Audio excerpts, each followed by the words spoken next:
लोकसभा चुनाव से पहले गुजरात में गन्ने की कीमत पर सियासत शुरू हो गई। बताया जा रहा है कि चीनी मिलों ने सरकार की न्यूनतम समर्थन मूल्य पर गन्ना खरीदने से इनकार कर दिया, जिससे गन्ना किसानों की मुश्किलें बढ़ेंगी और इसका सीधा असर नेताओं के वोट पर पड़ेगा। चीनी मिलों की बैठक में तय किया गया कि वो न्यूनतम समर्थन मूल्य 3100 रुपए की जगह 2850 प्रति क्विंटल पर गन्ना खरीदेंगे। चीनी मिलों के मुताबिक उनके पास पहले से 1100 टन चीनी का स्टॉक है और बाकी खर्चों को देखते हुए इससे ज्यादा कीमत पर खरीदारी संभव नहीं।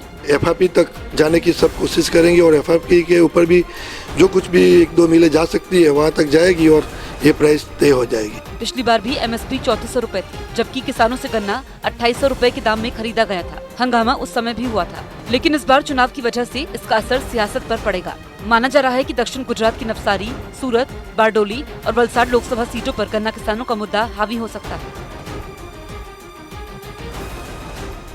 इस वक्त की बड़ी खबर आपको बता दें, नीति आयोग के वाइस चेयरमैन को नोटिस मिला है। चुनाव आयोग ने राजीव कुमार को नोटिस भेजा है। दरअसल वाइस चेयरमैन राजीव कुमार ने कांग्रेस की न्याय योजना पर टिप्पणी की थी, इसी को लेकर के उन्हें अब जवाब देना होगा। 2 दिन के अंदर राजीव कुमार को जवाब देना होगा। चुनाव आचार संहिता के मुताबिक सरकारी अधिकारी ऐसी टिप्पणी नहीं कर सकते हैं जिससे कि पार्टी को फायदा पहुंचे, और इसी को लेकर के अब राजीव कुमार को ये नोटिस दिया गया है। 2 दिन में राजीव कुमार से जवाब भी मांगा गया है। दरअसल आचार संहिता को लेकर सरकारी अधिकारियों को बयानबाजी का अधिकार नहीं है। नीरज हमारे सहयोगी फोन लाइन पर मौजूद है। नीरज, जो ये नोटिस भेजा गया है 2 दिन में जवाब देना है, क्या कहा गया है इस नोटिस में? देखिए, चुनाव आचार संहिता के तहत नीति आयोग के वाइस चेयरमैन को नोटिस भेजा है। आपको याद होगा कि कांग्रेस की जो न्याय स्कीम की घोषणा की थी कांग्रेस अध्यक्ष राहुल गांधी ने, उसके बाद बयान देते हुए राजीव कुमार ने कहा था कि कांग्रेस इस तरह की घोषणा करती है गरीबी पर।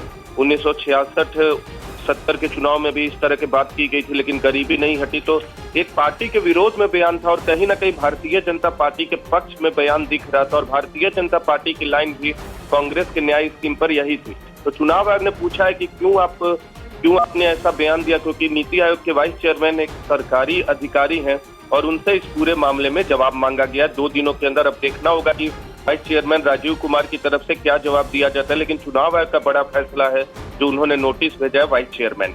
बिल्कुल नीरज, आपका इस तमाम जानकारी के लिए शुक्रिया।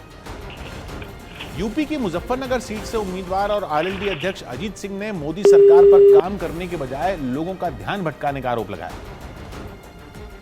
ध्रुवीकरण की बात होती है कि बीजेपी ध्रुवीकरण कर रही है, बीजेपी जो है चीज़ों को बांटने के नज़रिए से काम कर रही है। आपको ऐसा लगता है?